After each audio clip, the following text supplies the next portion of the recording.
If you're a business owner and you often feel like you are spinning your wheels, you are going to love this interview with Coach Joe. Joe shares some great tips on destination mastery, explains what that is, being really clear on the vision and where you're heading and why you're in business. And then he talks about having a default calendar, something that's going to support you so that you feel better about the business, holding your team more accountable to do the things that they need to do so that you're doing the things that are actually going to help move that business forward. And he also shares some tips around the right numbers that you should be measuring in your business. You're going to love our chat with Joe. Jump on in. Business coach Joe Quero, great to have you on the show. Yeah, thanks for having me. Joe, why did you become a business coach? So this is a funny story, but I became a business coach because I initially uh, got a coach. I was running a business and I was burning out, and I had previously failed many other businesses. So my wife kind of gave me a very, very gentle nudge and said, "Hey, you need to get some help, or else this could really be bad for our marriage." And I joke about that part, but that's kind of how I interpreted it. So I got coaching through a very famous coach, an action coach called, her name is Carrie Kaufman. And I kind of just pushed my way into becoming a coach because I really wanted to after a while. It became a passion of mine to help other business owners. So you got to see firsthand what the coaching was all about. Carrie helped you in your business and you're like, I just want to do this full time and jumped in as a coach. Absolutely. So she helped me, and I couldn't keep my mouth shut. So I was literally helping other people. I was referring her to people, but then I was just kind of helping them out myself. And I'm like, you know what? I kind of like doing this, just helping them, then watching their journey. And then I became kind of attached to their business because I was helping them. So I was like, let me just be a coach. This sounds pretty fun. And out of all the strategies that you get to use with clients every day, what's your number one thing that you find gets the best results in business? Um, is kind of keeping them accountable to their 5 ways. I really love going over that every week or every 2 weeks with them, just saying, hey, let's keep track of the things that we really need to pay attention to.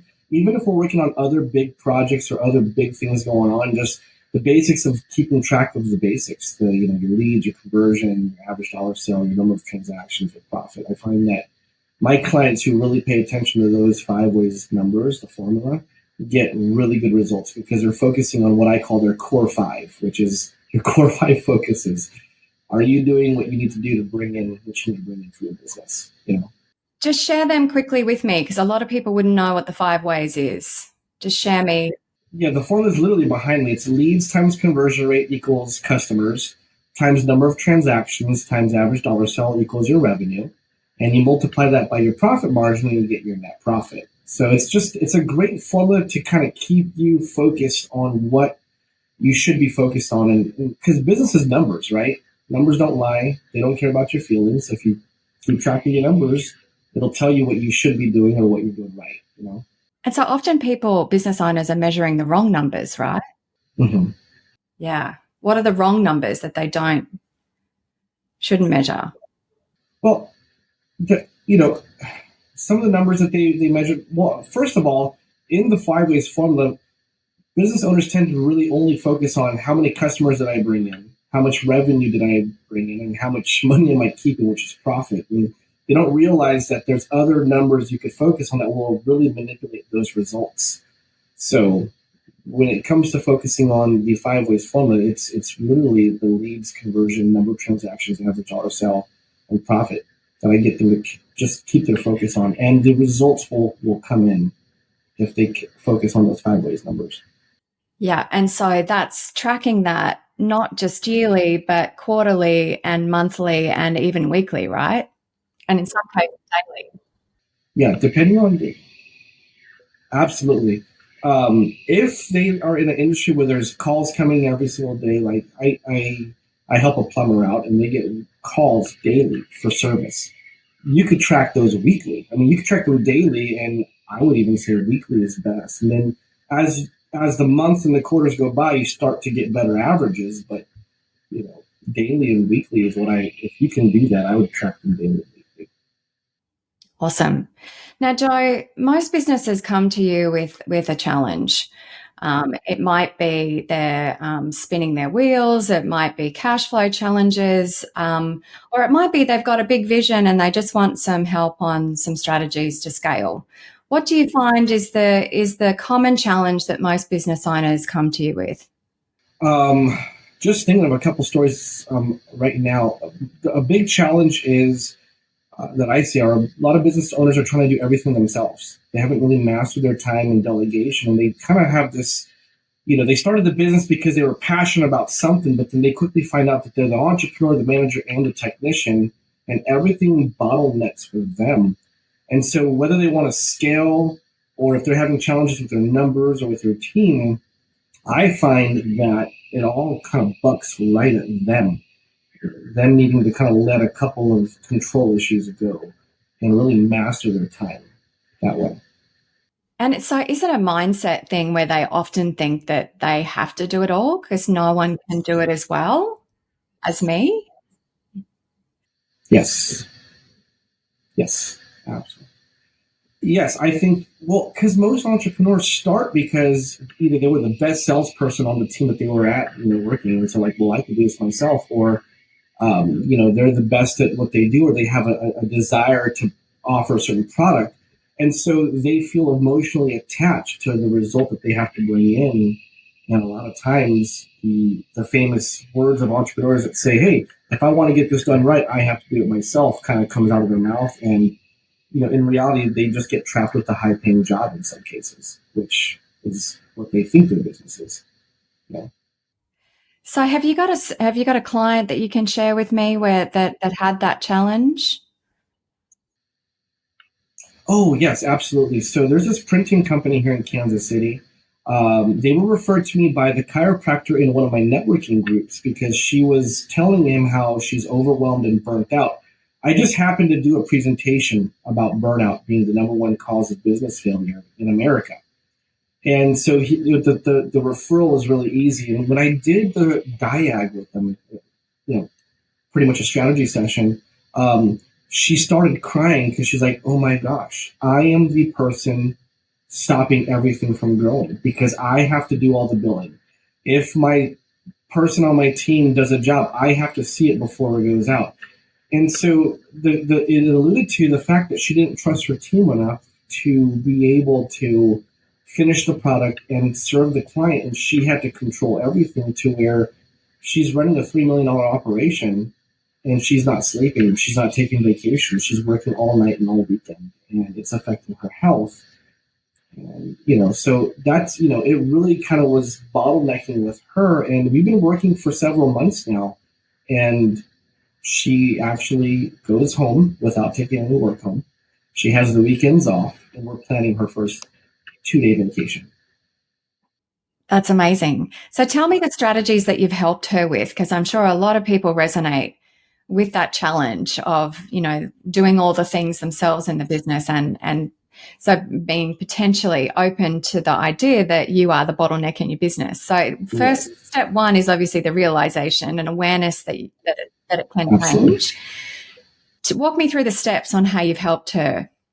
Yes. So we had to get her to buy into change. So the first one was getting her mentality right, just admitting that she knows that she's the one bottlenecking. But I think it didn't stop there. We had to help her buy in to wanting to change and literally committing to making that change. So on the formula for change, she had to work on the first steps, right? Because we knew that her dissatisfaction and her vision was pretty high.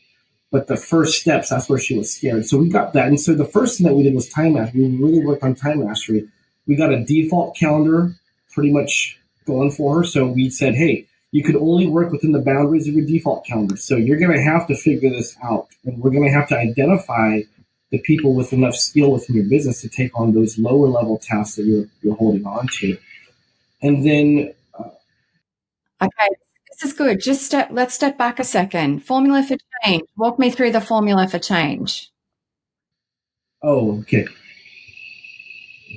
Okay, yes. Dissatisfaction times vision times first step is greater than the resistance to change. So every time we make a decision to change, there's a healthy level of dissatisfaction. plus a level of vision of where you want to go. But there's this resistance to change that typically keeps us from moving forward. So if we have healthy level of dissatisfaction and vision, and then multiply that with action, which is first step, enough times over and over again, it'll be greater than the resistance to change because we're creating those habits around where you're dissatisfied with and what your vision is. Great. Okay. So step one, then, in terms of the action, was to create a default diary. What's a default diary? A default diary, it's funny, you say diary, I say calendar. So a default diary is basically a schedule that you give yourself to work in and on your business. So you dictate every day that you're supposed to work and what times you're supposed to work. So everybody's slightly different depending on industry and depending on capacity. And then you kind of tell your schedule when you're supposed to be, handling clients, when you're supposed to be invoicing, when you're supposed to be learning more for your business, when you're supposed to be working on marketing or planning. You kind of control the boundaries of your calendar and you stick to it. It doesn't mean that it happens perfectly because fires do happen, and every once in a while there's something that you have to pay attention to that's outside the scope of your default diary.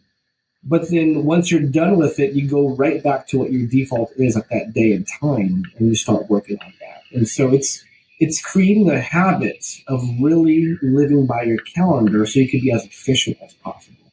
Great. So how did she do that? And has that already had a big impact for her? She started with a lot of natural resistance. But her husband and her two children are part of the business, so we really utilized them to hold her accountable to deal with that. And so she gave us permission to hold her accountable, and I asked her for permission to hold her accountable, to ask the hard questions if she's done it. And, also she's a very rewards based type of person. So I said, okay, great. Give yourself consequences and rewards based off of succeeding or not succeeding. This way you're motivating yourself and creating those micro habits. Yeah, what was her consequence and reward? Her consequence was, I got to go back to my notes, but her consequence, I believe, had a lot to do with going out and doing entertainment on Friday nights. So what she was able to do on that Friday night dictated, was in direct, consequence or reward from if she followed her default calendar or not and got her certain, working on and in the business tasks done for the week. Okay. So the reward was she got to do that social activity on the Friday evening that she wanted to do with the family. Oh, I love that. Great. Okay. So that's the default diary calendar. What's the next step? Besides following it, also just making sure that there was time set aside for her so that she can just have some personal time. Her whole entire life was just business, business, business. And so that was part of the default diary. The next step was identifying people in her business, especially the ones she's already calling managers, and identifying things that she does not need to be doing as a business owner. So we looked at all of her activity, and we literally put a dollar an hour next to each activity that she could be paying somebody realistically if she didn't do it, and if somebody can do it better than her. We realized that about 50% of what she was doing was supposed to be a decently paid admin person, right? Answering phone calls, handling customer service requests, putting in orders, things like that. And here she is, she's the business owner. We calculated that she was worth anywhere from $700 to $1,000 an hour to her business if she only focused on what she was great at. And I said, you're doing work that, at best you're paying somebody $20 an hour for. How do you feel about that? And there was a long pause. And so we identified the people and adjusted their job descriptions and KPIs. And I helped her identify how to train them to be able to accomplish those KPIs and fulfill the job descriptions. And it's in progress. There's a little bit of resistance there because for years they've been operating with her doing everything. But overall, the team was very happy because they were like, there were times that they didn't even know what to do, so they were just finding things to do. And in the long run, the team would enjoy that level of clarity and security around, their job description and what they're meant to be focusing on, right? And also measure their success. So yeah, I get that initial resistance to change, but then in the long term, it would be beneficial. So, and then, you mentioned earlier, she's already planning a 2-day vacation. So this is in what period of time that you've been working with her on these strategies? A little over 3 months. 3 months already had that kind of impact. Amazing. So she's getting to do the things that she loves, and she's planning a 2-day vacation. Where is she heading? What's the vacation? It's about 3 hours south. It's a small little lake that has some resorts and some casinos and some log cabins. And so right now it's snowing and it's sub zero, so that's not going to happen until spring. But it's enough time to get excited about it, and we're putting, we're creating performance indicators for her to accomplish. That way she can feel good about taking that vacation rather than, oh man, I have to take time off of work. I'm really worried about it. So we're excited about it. We're excited about it. That's great. Great. So have you got another client that you can share that's also had that similar challenge of spinning their wheels, feeling overwhelmed? Anyone else that you can think of that you want to share? Yes, as a matter of fact, one comes to my mind right now. They're a junk hauling company in San Diego, California, and talk about getting in their way. They started their business during COVID. They had nothing to do, and so they just started picking up trash, and they started making a lot of money out of that. In this particular, Picking up trash. Just tell me. I don't picking up trash. What? They've made a business out of that? they made a business out of picking up trash that people had at their houses, and they were too lazy to do it on their own. So they're paying these guys to come with a big pickup truck and load it and throw it away for a high fee. So Wow, creative. very creative. Yeah, yeah. Okay, so keep going. So as far as getting in their way, they want to scale, really, really, really bad. Very young couple, and they run it together. Their fiancés, and they were just hiring a bunch of friends and family to kind of help them, and they were trying to scale it that way without really understanding numbers. They kind of have an idea. You make money and you try to keep it, right? But in this business, there's a lot of heavy equipment. There's pickup trucks, there's machinery, there's things like that. There's dump fees for environmental things. So when they first priced things out, it was just kind of taking a guess based off of industry average, but it was never a strategy behind why am I pricing the way I price. So that was a challenge, just kind of knowing the basics of their numbers. And there was no vision beyond, I just want to become rich, right? And so we had to kind of get into destination mastery in that case and really understand, well, Okay, so what's destination mastery? destination mastery is a couple of things. It's number one, understanding how your business is supposed to look when it's done, and why does it have to look like that based off of what it needs to do for you. So there's a lot of alignment happening there. I ask my clients, what is this business supposed to accomplish for you? Because your business is a vehicle to give you what you want, not something that you possess as a job. So if we want to turn this into a business, we have to tell the business what it's supposed to do for you. And so aligning their business vision to their personal vision is really, really key. And then saying, okay, great. So now that we know exactly what you need, you want to take these trips, you want to fund these missions, you want to do all these philanthropy work. How does the business need to look physically when it's there? So we do an org chart. And then from there, we get the vision and mission down and core values and guiding principles that help you to run your business the way it does. Core values, which are really, really important. So there's a lot of that in the mix. And so it's really easy to start a business because you're good at something, but it's another thing to build a business that will give you what you want and that will listen to what you tell it to do rather than it tell you what it's going to do, in essence. And that's where destination mastery is key. Is mastering those elements so that your business obeys you and it gives you life rather than takes life from you. Yeah, I can see how having some clarity and actually vision around what that would look like would be almost part of your why. So when you do hit challenges along the way, that's kind of the thing that continues driving you to get up every day and do the things that you need to do. So, okay, so destination mastery, you got really clear with them on what that looked like, apart from just being rich. Um, and then what was next for them? So once we got clear on their vision and understood how the business was supposed to look, because there's so many, because of that business, there's so many expenses, both variable and fixed. We really had to get really clear on their numbers. Figuring out what their break-even number is. Teaching them the difference between variable expense versus fixed expense, which is so directly associated to your gross and net profit. Those are two different things.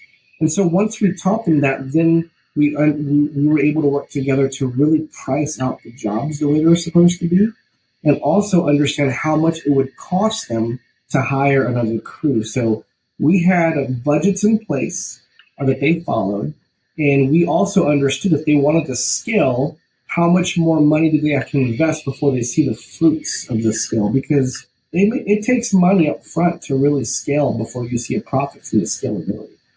So, we had a plan to budget, we had a plan to set money aside so that way, when they did hire a new crew, they could make the investments before they saw the profit without worrying about, their expenses just shooting up and having to not pay themselves. Because they did that a few times before they met with me.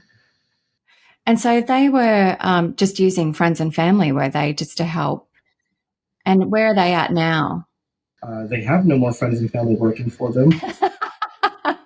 And it's not that it was a bad thing. It was just, it's hard with friends and family to really hold them accountable to their job descriptions and systems and processes and following it. Because sometimes, especially when they help you out in the beginning, there's sometimes a sense of entitlement, or either you're too afraid to hold your family accountable to do what you're supposed to do. And there was a lot of that going on both ends. There was a sense of entitlement from their family, and then it was really difficult for them to confront what they needed to confront. Okay, so now they've got employees in the business. You've set up some KPIs, they're more accountable, and you're really clear on their numbers. And so, where are they? What were they at in terms of income versus where they are now? How long have you been working with this company? This is a very unique situation. So when we started during COVID for a few months, and then they fell off the bandwagon, their family all quit on them. So they said they're trying to figure out what they wanted to do. They came back to me last May 2023, and they doubled their total revenue since then, and their profit margins increased by 11%. Their net profit margins. Amazing. So there was a significant change, and a lot of it was, just making those small differences with their numbers. And right now they're working on niche, they're working on systems, and building their team all at the same time, because they kind of jumped in already with all those things going on at the same time. So, and what is their vision? Like, how did you help them clarify? I'm just keen to sort of know what is their vision now? I'm sure that they're enjoying much more what they're doing now that they have some clarity around where the business is heading. Apart from the just getting rich, what's the vision and where they want to take this? well, they want to take this business beyond just making a lot of revenue. Obviously, we put a number towards it, and $3 million is their revenue goal within the next 2 years with X amount of team members. But they want to do that because they want to create a nonprofit that helps young men who are typically on the verge of either living a life of crime or getting a career. They want to help young men understand that trades is a very, very lucrative way to make money and have a decent living. So they want to teach young men from the middle school and college age to learn a skill, whether it's electrical, plumbing, junk hauling, and show them that there is actually a route to make a very decent living now. Because trades are something that most schools put off. And so there's a big demand for men, especially in the trades, to work. And there's a huge potential right now to make a lot of money in trades. So Yes, I love that. Hey, you've really helped with both of those business. You really helped them kind of out of chaos into creating a real business. And like you said earlier, I mean, so many people get into business because they have a passion for something or they're good at something that they do, but they're actually just not, don't have the skills necessarily to know how to grow a business. And some of the strategies that you've helped them with is obviously really paying off for them. So that's amazing. Yeah, it is. So, Joe, just tell me, to finish up, some 3 quick questions. What's your favorite business book?